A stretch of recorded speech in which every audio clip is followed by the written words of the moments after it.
Hi, I'm Dr. Hackey Reitman. Welcome to another episode of Exploring Different Brains. And today we're lucky to have with us, all the way from Tufts University up in Massachusetts, there, where it might be getting a little bit cold, certainly colder than here is Florida. And we have the master of not only sexuality, not only autism, but all things in between, Dr. Eileen Crehan. Eileen, welcome. Thank you so much for having me. I'm excited. Thank you so much for coming. You know, there is so much an intersection in the worlds of autism and neurodiversity and sexuality. And then to add confusion nowadays, we have gender issues, sexuality, and a lot of the old people like me don't even know the differences. So we're glad you're going to straighten us all out today. Great. Let's do it. First of all, why don't you introduce yourself properly to our audience? Sure. Yeah. So I'm Eileen Crehan. I am a clinical psychologist by training. I specialize in working with autistic adolescents and adults. And so that was sort of how, in working with that age population, sort of led me into the world of sexuality. So right now, I am an assistant professor up at Tufts University, where I run a research lab, and we focus on access to healthcare, and then specifically understanding sort of gender, sexual orientation, and sexuality education dissemination for that population. So fun area of study. My favorite thing to talk about. Well, and it comes at a time when things are changing. Things are changing rapidly. And I guess, as usual, the medical community might even be lagging behind the general population in learning about new trends and issues in the gender and sexuality areas. And then, of course, superimposed on that, we have the increased incidence in our autism population. Now, you came at it through autism first, and then seeing all of it, then got into it at this end. Yeah. Am I saying that correctly? Yeah, I think that's a fair assessment. Okay. What is the biggest single thing you think that people don't get about what you do and what you specialize in? Yeah, that's a good question. I think historically, people have thought of, like, they hear the term sex education, and it's sort of seen as this frivolous thing. And I think that attitude is diminishing, hopefully. But I also think that we're beginning to realize how untrue that is, right? Over 99% of adults, regardless of if they have autism or not, have some sort of romantic or sexual relationship in their lifetime. And there aren't a ton of experiences that really impact that high a percentage of people. And so when I talk about, I call it sexuality and relationship education, because it's academia, so we make everything sound more difficult than it needs to be. But because I really think that, if we're like, okay, you're 16 and we've got 90 minutes and we're going to teach you sex ed, and we're going to teach you about safety for your body and other people's bodies and consent and how to be in a romantic relationship and advocate for yourself, and then you're all set. That's such a silly model. Like, we would never teach division like that. And more of us are going to use those skills when we're older. So I think that's the biggest, that it's like, oh, that's an extra thing. It's not an extra thing. It's the most important thing. And now, the autism community seems to have a high prevalence of such issues, although it's throughout mankind and all of humanity. Yeah. And where do you see the intersection of that? Yeah, I think there's a couple different ideas that could be sort of driving that. I think one, and then this comes, I think, from my clinical experience, you've got folks who are like, why would I conform to these sort of like expectations around gender or sexual orientation? Like, I know myself, so I'm just going to live my best life. So I think there's part of that. I think that, the studies that have been done have been a lot of our really good information about autism and gender identity and sexual orientation has actually been done in other countries, where they tend to be better about education and sort of discussion about identity. So I'm always interested to hear, or am interested to sort of study, which is why I'm doing it, like how and if that's different in the US, because obviously we have different expectations and models around sex education and how we talk about identity in schools and stuff. So now let's say we have parents in our audience here at Different Brains, and they have an adolescent Aspie or someone with autism, and they're noticing things are a little bit different. They don't quite know what to do. They're very uncomfortable. Mm-hmm. Their kids maybe are asking them questions. Their kids are maybe having some gender dysphoria. Mm-hmm. What do they do? What do these parents do? Yeah, I think there's a couple things. I think the first thing is to sort of differentiate a bit when we talk about gender dysphoria, like from the psychology world, right? We're looking at this diagnostic label that we're put on it, which can be very different from like gender exploration and play, which is typical across, again, diagnostic lines. And it's also pretty normative. Kids go through a phase of that anyway. I usually recommend asking the kids what they know, right? They're like, oh, what would happen if I were a boy, right? Or I know, like, I run into the question before, with a female presenting person where they've been like, well, I really like math and trucks and I don't have a lot of girlfriends. Am I a boy, right? And so then talking about how our societal expectations of gender don't necessarily mean things about our identity. It could. So I think having that conversation, like, why do you ask, or what brings that up? And then I think sort of getting back to what you mentioned at the beginning, this education of ourselves piece, because not all of us grew up with knowing how to talk about gender identity. We certainly weren't taught how to do that. And so doing a little bit of background reading to get some of the terminology right, I think can help people feel a lot more comfortable. Because there aren't always good alternatives to get this information for, your teen or your child, for example. So they're counting on you. A little bit of hostile territory too, because we're feeling that, well, people should know about this stuff, and yet people don't, especially in, my age group. Well, I think for all of us to be socialized to talk about gender and sexual orientation, in better ways. I think that, what we run into, and I think sort of what you're describing is a lot of the clients that I work with, they've had a lot of experiences where they've been bullied or teased or something about it. So it's obviously very upsetting then when someone continues to make mistakes about pronouns or something like that. But then on the same page, I've also found that, like, coming from, if you're being, inquisitive in a kind way about it, I think most people are able to be like, oh, here's, when you knew me before, my name was Tony, and now my name is Laura, and here's why, and here's how I'd like to be referred to. I think it's a growth process for sure. Let's jump around a little bit, because I was fascinated learning a little bit about your eye tracking study. Oh, sure, yeah. Can you tell us about that? Yeah. So one of the research tools that we use in my lab is an eye tracker, where we present images up on the screen. We've got this camera that watches the teeny tiny movements from your eyes.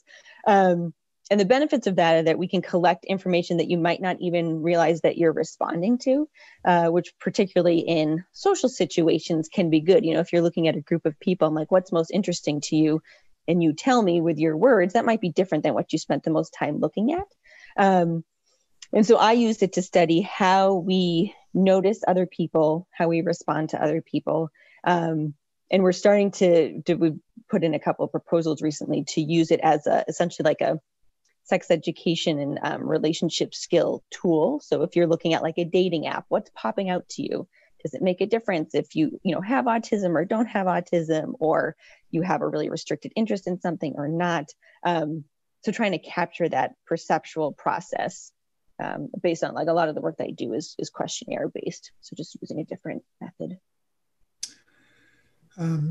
We've just started a research pillar here at Different Brains, where our neurodistinct trainees are putting out some questionnaires. Where our first papers are on the effect the coronavirus has had on people with autism, and then also a separate one with ADHD. Which brings me to another aspect that, none of these things occur in isolation. and you can't have autism without having some anxiety, some depression, and then of course ADHD spreads over everything, and so on. One of the reasons we started differentbrains.org was to get the mental health, the neurodevelopmental, and the neurological all under one roof, because it seems like everyone is in different silos. And it seems like your place over there at Tufts encompasses a lot of different disciplines. Could you expound upon that? Yeah, I think that's been a pretty lucky aspect of my department, actually. So it's very, I'm in a child study and human development department. I was in clinical, was a director of a clinic before this. So I was very heavily in the clinical world. And I think part of, having that experience in the clinical world is really, no one comes in, they're like, oh, here's my one symptom that's bothering me. And if we could address this, everything would be fine, right? Like you come in with one referral question and then you take a little trip and you see what happens. And it's more of a, what do you want to prioritize as opposed to what's the one thing? And so I'm really interested in how, things like, something like executive functioning, right? That crosses across ADHD and autism, if we're considering them sort of separate things. And so then how do we create supports that are helpful if you have difficulties with that, regardless of whether or not you have a diagnosis? And I think particularly with the adults that I would see, not all of them had a diagnosis. They, never had access to it, or they were super verbal. No one really noticed that they were having some challenges with some social communication, but they're like, I'm struggling with this and I'm pretty sure this is what it is. Does it matter, right? If you need executive functioning supports, should we do that anyway? So that's been a nice aspect of building my lab. And the students I have in there who are working on these projects are really interested. Some of them have sort of neurodiverse profiles themselves. Some have siblings who are on the spectrum, and being able to bring their experiences and perspectives has added a really cool dimension to our studies, I think.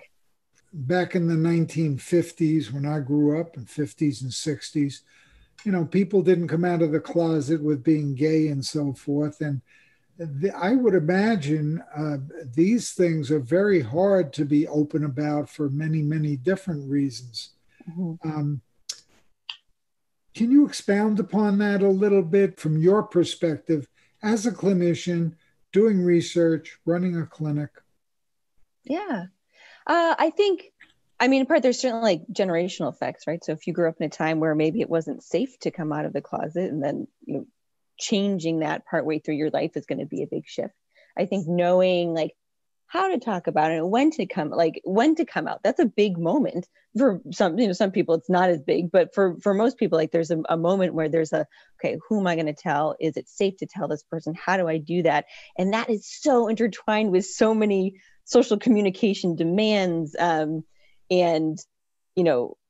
taking the perspective of someone else, like how are they going to respond and things like that. So I think knowledge would be good. I think oftentimes, and I still run into this when I give talks about gender identity and sexual orientation, especially adults, like, this really describes something that I've been experiencing, like this, question about my gender and my, sex. And I didn't know there was a word for it. I didn't know this was a thing that I could sort of explore a little bit. And so I think like knowledge and awareness is a really big part of that as well, which is important. And I don't know the exact facts and figures on this, but you would obviously imagine folks who sort of feel on the inside some sort of either gender fluidity or, a sexual orientation that maybe they think their parents aren't going to be expecting, then that brings with it all sorts of, potential anxiety and depression because you're worried about it, right? You've got something that you want to express and you haven't or you can't. And then it turns into this like mental health question when you're like, okay, is it really like anxiety and that's just happening on its own? Or is it that there's part of you that sort of wants to come out and express themselves and they can't? So I think the awareness, knowledge, and then generational, and then all sorts of like cultural pieces, right? So how acceptable it is to come out in your community. That's true across diagnoses. And it's tough no matter how you slice it.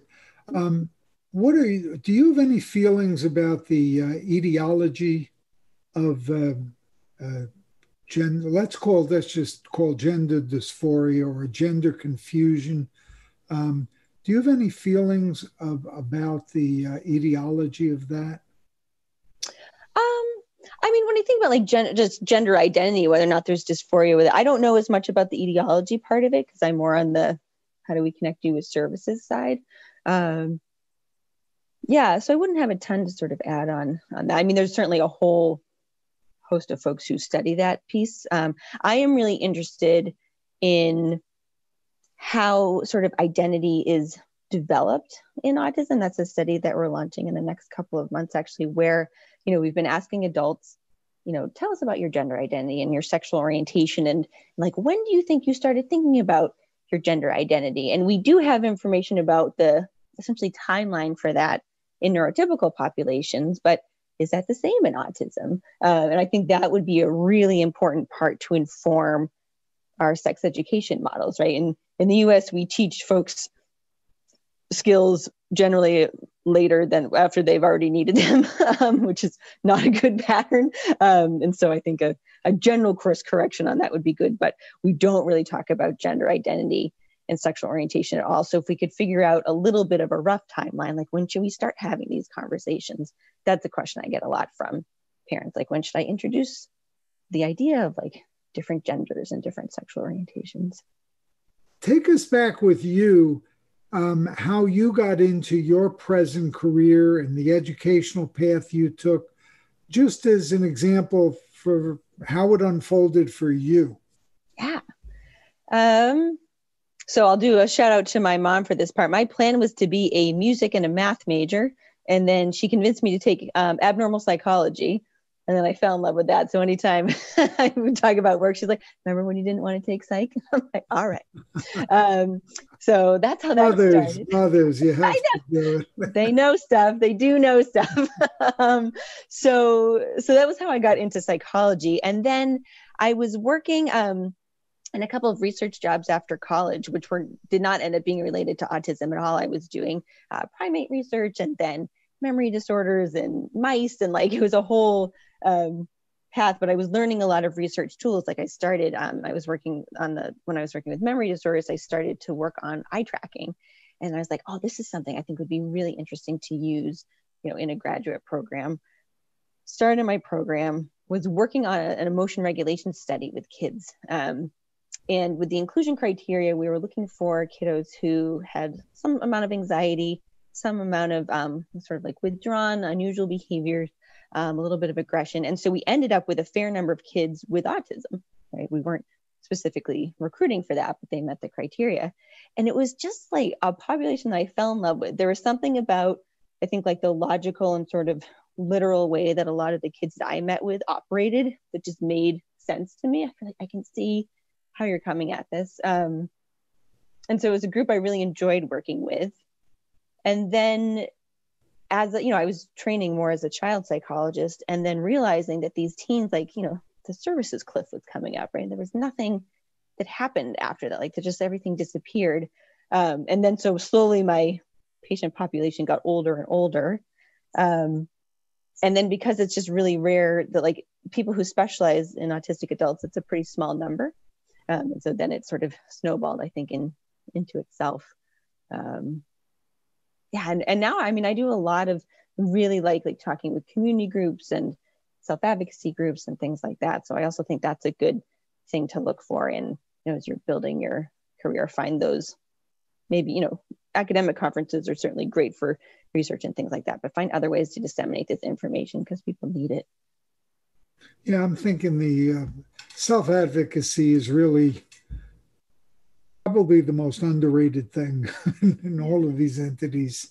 Yeah. And we like to think here at Different Brains, we're building a generation of self-advocates who know how to do media, know how to write, know how to, and really, really want to do so. In your surveys you've been sending out so far, what's been the biggest finding? Yeah. So the thing that I'm most not excited about, I'm glad that we found it. I'm disappointed we found it, I guess I would say, is we asked about 9 sort of primary topics related to sexuality and relationship learning. And we asked people where they got this information, or we asked adults, and we asked with and without autism. And we found that for all the topics, about 50% of people said the internet. Okay. And then the consulting peers was another sort of the next big bucket, which makes sense. And then it was something like 2% of the time, providers, so like psychologists, medical providers, parents, mentors were consulted, which is just really depressingly low to me, because we do know from studies with neurotypical adolescents that when you ask care providers, parents, mentors versus the internet, you're a little bit more likely to get, if not comprehensive information, like more supportive information, obviously, than Googling it. And it really hammered home for me, like, that our gap is not that we need more sex ed or that people on the spectrum want to be in relationships, hopefully sort of accepted, especially for your audience right now, but that like we need to disseminate that in better ways. Like when you talk to med school students, most of them say, I'm going to have to talk about sexuality in some capacity, whether I'm working with folks with developmental disabilities or not. And then you ask them, okay, how prepared do you feel? And they're like, oh, really not at all. Like the percentages are very low because we don't build that into our training programs. I wasn't trained in this. I've gotten training since, but it wasn't a part of my programming. So I was exciting that we hit on it because I feel like that is something that I see, but I was disappointed to see the huge lack of sort of consulting what we would hope. It's so funny to me. What you just said, I could have substituted for sexuality. I could have substituted neurodiversity. Yeah. Because we doctors, I'm an MD, we got zero training. I mean, like zero, nothing. And even pediatricians and so forth. And then compounding that is that we as a society have inadvertently discriminated against adults because it's all about the cute little children. Well, the children turn into adults. And then what we do, we yank everything out. Say, yeah, you're 18 or 21, get out of here. Right. You have autism or whatever it is, you're in the system for it. Now you're out of the system. You don't have any job preparation. You don't have the proper education. Society has not been educated how to helpfully deal with you, which hopefully now is changing through employers as well as the educational system. Now, when you compound that with the sexuality aspect, which, then everybody runs for the hills. Right. Yeah. And I'd be interested in your experience too, because I think, the rate, like our awareness of the rate of autism has changed so rapidly in the past few decades. Now it's for adults, they think it's like around 2%. That's like if you have a busy practice, you're seeing adults, you've got autistic patients. Like there's just no way. You may not know it, but you're seeing them. And I say that when I talk to employers too. They say, "Oh, we don't have any of that here." I say, "Oh, yeah, come on, let's walk around your office here, okay?" Yes, you do. Yeah. That guy's a we're at a hospital. That guy's a neurosurgeon. He might be on the spectrum. It's been interesting from like a colleague side as well, because I was in an autism center before and I'm now in a university, and I have wonderful colleagues, but I've definitely people like, oh, you study autism in adulthood. I'm like, oh, I've never met someone on the spectrum. And I'm like, sure you have. I think one of the big keys in education is going to be the self-advocates doing the teaching. Yeah. Now, what's the best way for our audience to learn more about you? You can come find us at Crehan Lab, Crehan, on Instagram and Facebook, or at Crehan Lab at tufts.edu by email. We do talks or trainings. We try and share a lot of, if there are free resources for people. And then we also do, most of our studies now are online. So it can be people, down in Florida or out in California or wherever they are. And all of our studies that are targeted at adults, have some amount of compensation involved in them. And most of them you can participate from at home. So that would be the best way. Is there anything we have not covered today, Eileen, that you would like to cover? I think we hit the big topics. I think the one message that I like people just to think about is, I think for a long time, we really, especially in the, medical and psychology worlds, we thought about like with gender identity, then there's problem and there's strife and it's this negative thing. And it's really like the goal is to have people live their like fulfilled, happiest lives. And it doesn't, just because it was a challenge and not really studied appropriately in previous decades, I don't think that's the space we're in anymore. So I think it's more of a positive, optimistic space if we can get that education in place. Well, Dr. Eileen Crehan of Crehan Labs up there in Tufts University, thank you so much for being with us here today. Thanks for having me, Hacky. Appreciate it.